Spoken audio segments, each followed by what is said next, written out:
Does your avoidant ex regret leaving you? And the answer is likely yes. When an avoidant leaves you, they enter a phase that we call delayed reaction. What that means is they don't expect feeling the loss, the grief of losing you, of you no longer being in their life. Because upon leaving the relationship, they've convinced themselves so much that this relationship is not for them. Not from a place of logistic clarity, but from a place of emotional fear and anxiety.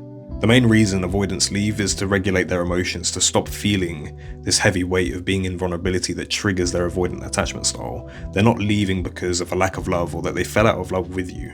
And that's the distinguishment people often mistake with avoidance, is they think that they're leaving because they've lost feelings or they no longer want to be there. No, most of the time they're running from emotions, they're running from the way they feel. And they believe wholeheartedly that it's only triggered by you in particular, not their avoidant attachment style.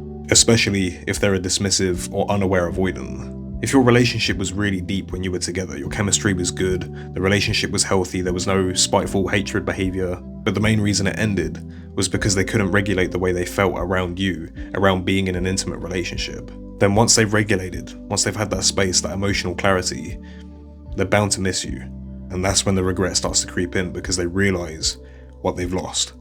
When avoidants leave you, they start new hobbies, hang out with more people, maybe take more hours up at work, simply to distract themselves.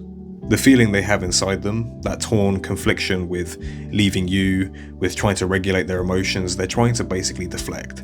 They don't want to face themselves. They don't want to face their emotions or the consequences that come with leaving you. Being alone, having lost everything because they let their emotions win. That's what many people don't tell you. Avoidants simply will not regulate the way that we will. They will run until they no longer can. And once those emotions baseline again, they finally understand that the way they feel isn't necessarily directed towards you, but it's an internal issue, then that's when they're very likely to circle back, to try and come back to you. Avoidants need that space and time where they can gain the clarity and the understanding of what's going on inside of them. Only then will they understand that it was never the relationship, it was never about you in particular, it was about their attachment wounds. And that usually takes a few months to even a year, sometimes even more, for them to truly realize what the real issue was. You may have heard the hot and cold term, the on and off relationship. That applies to avoidance. And this is a pattern that you should avoid getting yourself into, because avoidants do often regret leaving their partners, but it doesn't always mean that they're able to sit in that connection until they are fully healed. Many avoidants do come back, but not for the reasons you would think. Sometimes they do fulfill that emotional void because they miss you, they miss the connection, they miss having someone that actually does care for them. But it doesn't mean they're able to reciprocate the energy and investment that you are. So some avoidants do come back temporarily without knowing that they're going to leave, but then leave again because they realize that they haven't healed. And some people fall into a trap of an anxious and avoidant dynamic, where the anxious person chases, the avoidant leaves, and there's an on and off, back and forth relationship where they break up, they get back together, they try to make things work. And that can last a long time, and it is very emotionally draining, and I want you to avoid that.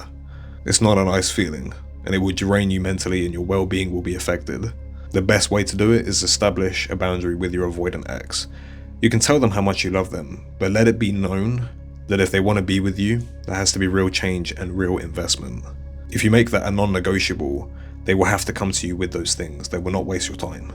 And ironically, they will think more about what they've lost, because they realize your value. They realize that you have self-respect and that you won't accept anything less than what you know you deserve, which in turn increases your value and attraction.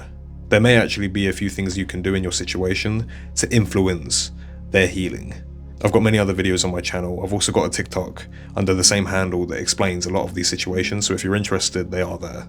But to answer your question, yes, your avoidant is very likely to regret leaving you.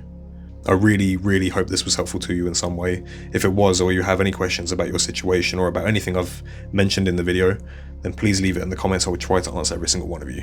Just look after yourself and don't fall into that pattern of on and off.